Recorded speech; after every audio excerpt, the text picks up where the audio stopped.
Okay, what did you go through, or rather, um, did you support the war? Well, I don't know if I can answer whether I supported the war. I think when I got drafted, I believed that it was something that we needed to do. I bought into the idea then that communism was a threat, and maybe defending this part of the world was, and keeping it away from communism was an important thing.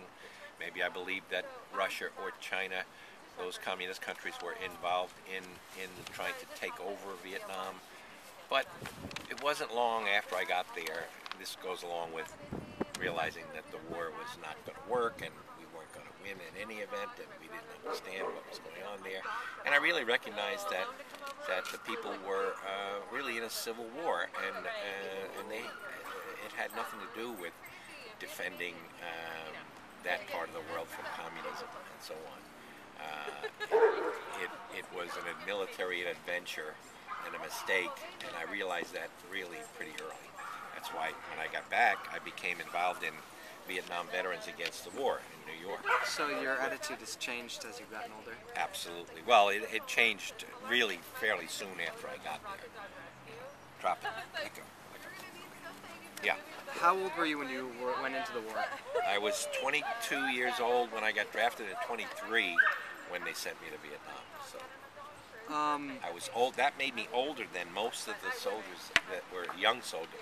Not the career people, the sergeants and so on, were older than me, 30ish, 35, and so on.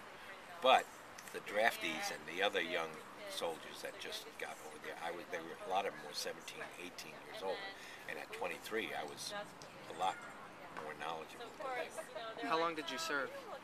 2 years. 1 year before Vietnam and 1 year in Vietnam. What was your trip like when you were going home? Oh, going home was great because I knew I'd get out of the service as soon as I got back to California. And it just was long, but not as long as going there. And on the way back, I was in a jet, and we had a stopover, I think, in Tokyo. From Vietnam, we went to Tokyo, and then we stopped and got a different jet, different crew, continued flying to. We were supposed to land in Anchorage, Alaska, but strangely enough, when we got there, the airfield was closed because they had an earthquake in Anchorage a month before and hadn't repaired the airfield, so it was just like almost open but not quite. Anyway, we had to fly on to, I don't know, Seattle or something. They just about made it to Seattle, and then changed planes again and came back to San Francisco. But the flight over there took forever. That was on propeller planes. And it took 56 hours in the air to get to Vietnam when I went over there. 56 air hours. Wow. So when you got back into the States or back into your home city, where were you living at the time? In New York City. New York City. So when you got back to New York, what was the scene like at the airport? Was your family there? Or? No, because I got back to California first. Was discharged in California at Travis Air Base. My wife came out to California to meet me there, and my parents and family were taking care of the kids and so on. My second child had been born. I'd seen the second child because it was born when I was in Texas. But anyway, we had a vacation, a little 10 days on the West Coast before I went back to New York. So coming back to New York I was already like a civilian, and it wasn't like a military return back to civilian life. When you came back, so you were discharged in California. Yeah. So when you got back domestically, what were you expecting? Were you expecting a big welcome, or? Well, this was early in the Vietnam experience, so there were not big protests happening in the U.S. The protest movement really hadn't even gotten started yet. There were some rumblings of protests against the war and against the buildup. By that time, Johnson had a buildup of troops, and there were protests against that. but there was very little, nobody to meet me or give, or neither was there anybody to say welcome home hero and so on like that, like the military kind of hero return. That wasn't there either. It was just like anybody else getting off a plane with your uniform on. It was nothing. So your family and your friends might not have known what you experienced. Did it feel awkward around them, or did they feel awkward around you? Yeah, because by that time there were stories about bad experiences in Vietnam. They didn't know how I had changed.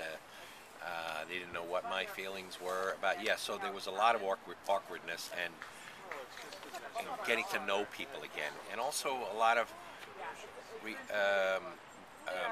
tendency to find other veterans to relate to more than like your former friends or family that hadn't experienced it. They were like, strangers to me. I felt more comfortable with other veterans who had the experience.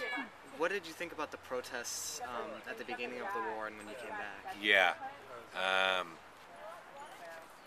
Like I said, the protests were just starting when I got back. I immediately got involved in the protests and supported the protesters and was looked up to as a person who had gone through it and still was against the war and didn't support it. I think generally I was in a minority of people that got out of the military at that time, but that was my attitude. I was against the build-up, and further, of course, it went on for another 8 years. If you don't mind my asking, when you were in Vietnam, did you get wounded at all? Or? No, I didn't get wounded. I've been shot at a number of times. I've been in places where there were bombings. I was lucky. I escaped every time there was anything dangerous, and just was very lucky. So, I was talking about before how you, everyone was it was strange, you wanted to relate to veterans. Did you resent anyone at all because of that, or, did you just feel detached? What I resented, I'll tell you what I resented, was the tendency for people who, especially young people my age, who had not been there, to profess to know about what was going on, and I felt through my experience